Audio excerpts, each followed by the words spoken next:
Hi, welcome to the final exam review examples part B. Again, we're split into A problems and B problems, and in this first video, we're going to look at the A problems. So starting with 1, chords XY and WV are equidistant from the center of the circle. I can see that's marked for me. They're the same distance from the center of the circle. If xy is 2x plus 30 and vw is 5x minus 12, write an equation that will allow you to find x. So when I look at this, my xy is a chord that's equidistant from the center as vw. xy and vw, if they are equidistant from the center, then their lengths are equal. So xy is 2x plus 30. And vw is 5x minus 12. This is an equation that would allow me to find x. That's what this problem asks me to do, so that's what I did. Let's look at 2a. Find the measure of angle ABC. Angle ABC is an inscribed angle. If my angle is on the circle, then that means my angle is 1/2 the arc that it intercepts.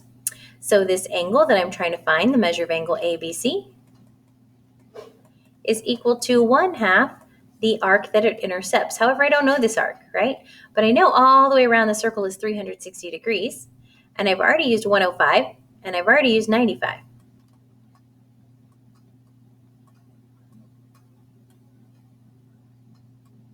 So I've already used 200 degrees out of 360. So that means there are 160 degrees left for this arc, which means the measure of angle ABC is 1/2 of 160, which is 80 degrees. Okay, let's look at 3a. 3a, this time my angle is inside my circle. So when I look at angles inside, the angle equals 1/2 the sum of the two intercepted arcs. Now, if I look at my two arcs that I know, the angle that is in between them is x, the angle I'm trying to find. So the angle is x. It equals 1/2 the sum of 110 plus 130. 1/2 of 110 plus 130 is x equals 120 degrees. Let's look at 4a. All right, this time my angle is outside my figure. So when we're outside, the angle equals 1/2 the difference of the intercepted arcs. So my angle is 20 degrees. It equals 1/2 the difference of the two intercepted arcs. So my two intercepted arcs are arc JP, which is what I'm trying to find, and KM, which is 70. Your outside arc, your bigger arc, has to go in first. So my 70 goes in first, and then the x. The first thing I'm going to do is I'm going to get rid of that 1/2 by multiplying by its reciprocal. 1/2 flipped over is 2/1, or just 2. So 1/2 of 2 is 1, and when you multiply by 1, it doesn't change anything. So I'm going to end up with 40 equals 70 minus x. Take away 70, subtraction property of equality. And 40 minus 70 is negative 30 equals negative x. Divide both sides by -1. And 30 equals x. So my value for x, which is the measure of arc JP, equals 30 degrees. Let's look at 5a. If the measure of angle D is 75 degrees and the measure of angle E is 100 degrees, Find the measure of angle F. Okay, I have an inscribed quadrilateral, and an inscribed quadrilateral angles across from each other are supplementary. So if D is 75, E is 100, and I'm trying to find F, the angles across from each other are supplementary. So this E doesn't really bother me one way or the other. I don't need that E is 100. I just need the D is 75 because angle D plus angle F are going to be supplementary. Angle D is 75. Angle F equals 180. So to figure out what angle F is, all I have to do is subtract 180 minus 75, and the measure of angle F equals 105.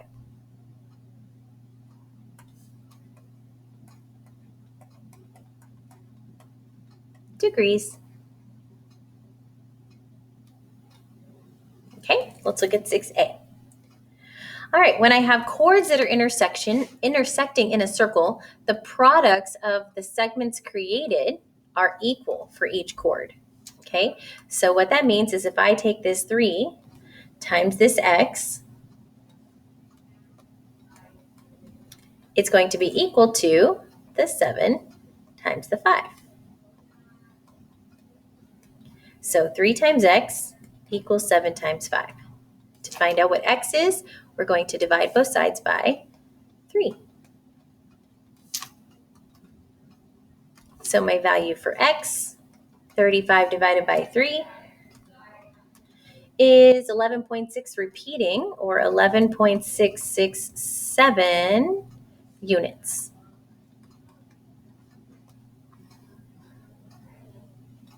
Okay, let's look at 7a. Find the center and radius of the circles whose equation is x plus 15 squared plus y minus 20 squared equals 100. So I know when I put my center in an equation for a circle, it's x minus the x value squared plus y minus the y value squared equals the radius squared. So that means my center, x minus 15, but in order to turn that into a plus, it had to have been a minus 15. So that way I had x minus a negative 15 to become positive 15. Then y minus 20, so my y had to be 20. So my center is negative 15, 20. My radius, what did I square to make a 100? So I'm going to square root that 100 and I get 10. So my radius was 10 units. My center is negative 15, 20. My radius is 10. Let's look at 8. Find the area of a circle. My formula for area of a circle is pi r squared. So my area equals pi times the radius squared. If my diameter is 32, my radius is half of that, 16. That's a square. There we go. So 16 squared is 256. My area is 256 pi inches squared. Approximately times pi, 256 times pi is 804.248. 804.248 square inches.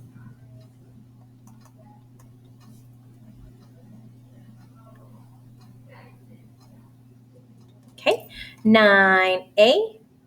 Find the area of a regular hexagon with a side length of 10 centimeters and an apothem of 8.66 centimeters. Okay, this is one we don't use very often, so you might want to go to your formula chart and go look at your area formula for a regular polygon.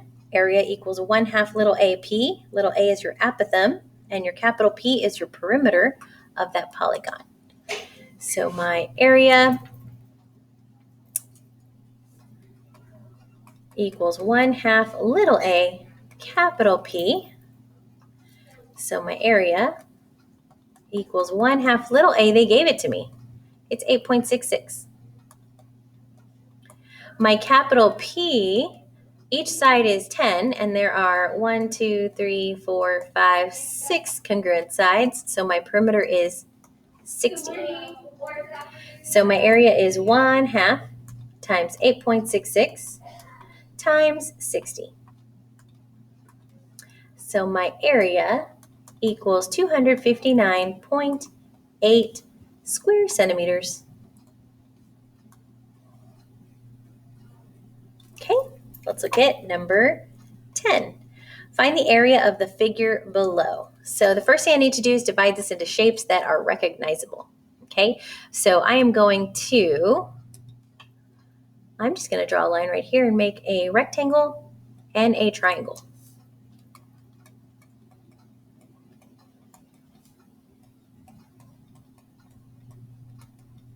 My rectangle is base times height, and the base of this rectangle is not 180, it is 110, because opposite sides are the same. The height is 140. So my rectangle is 110 times 140. My rectangle is 15,400 for the area of the rectangle. Now, the triangle, 1/2 its base times its height. So 1/2 the base of the triangle, so just this much. I know all the way across was 180. I used 110 for the rectangle. So 180 minus 110 is 70. So 110 plus 70 makes that whole distance of 180. 70. The height is only to here. Now I know it's 140 all the way across this whole length because opposite sides in the rectangle are equal. I've got 50 above the triangle. So 140 minus 50 tells me the height of this triangle is 90.